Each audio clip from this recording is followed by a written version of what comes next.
bubar atau bertahan. Tapi akhirnya setelah kita diskusi dengan manajemen dan para stakeholder, finalnya kita tetap bertahan tapi dengan pengurangan member dan staff seperti itu. Itu artinya berarti emang ada kesulitan ya selama pandemi atau seperti apa?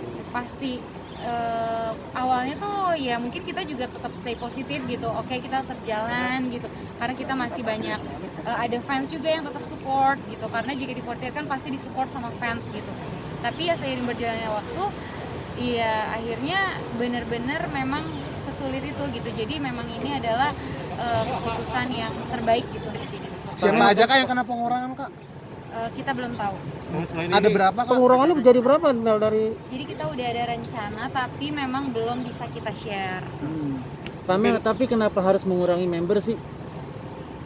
Ya karena itu memang sudah keputusan final yang benar-benar terakhir yang bisa kita lakukan untuk JKT48 tetap bertahan. Sampai jual-jual aset gak mungkin atau segala macam? Kalau sampai sejauh itu belum, tapi kita memang kenapa kita tetap bertahan karena kita juga masih punya tujuan kita yang selalu positif, memberikan energi positif untuk masyarakat di Indonesia dan untuk fans JKT48. Sampai ini pengurangan dalam arti pecat atau dirumahkan atau gimana? Kalau misalnya untuk kasih pengertian ke anak-anak, jadi waktu announcement itu kita benar-benar mendengarkan bareng gitu ya saat announcement itu, tapi setelah itu kita juga sharing gitu antara staff dan member gitu. Ya semua shock juga gitu. Tapi Satu pertanyaan lagi ya. semuanya juga shock, tapi ya ini memang harus kita jalani gitu. Kak mengenai pelaksanaan Kak, sedikit Kak. Apa gimana? Soal Aurel sedikit Kak, gimana Kak? Oh yang Aurel ya. Jadi kalau untuk yang Aurel memang ada kejadian yang tidak mengenakan yang dialami, baik itu ada chatnya juga, ada pengiriman gambar yang tidak seronok gitu kan. Tapi dia shock dan trauma, tapi akhirnya discuss dengan manajemen dan manajemen juga support dia dengan melaporkan ke pihak yang berwajib.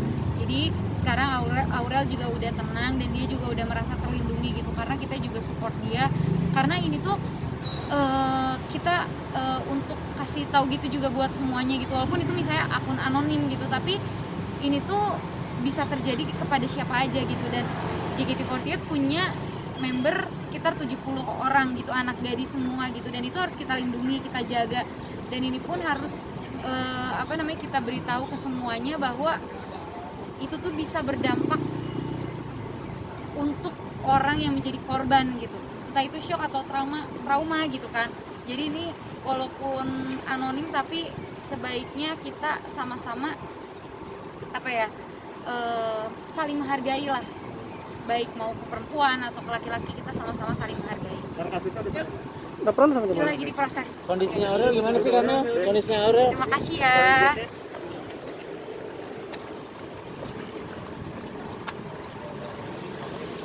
Melody, bentar Melody.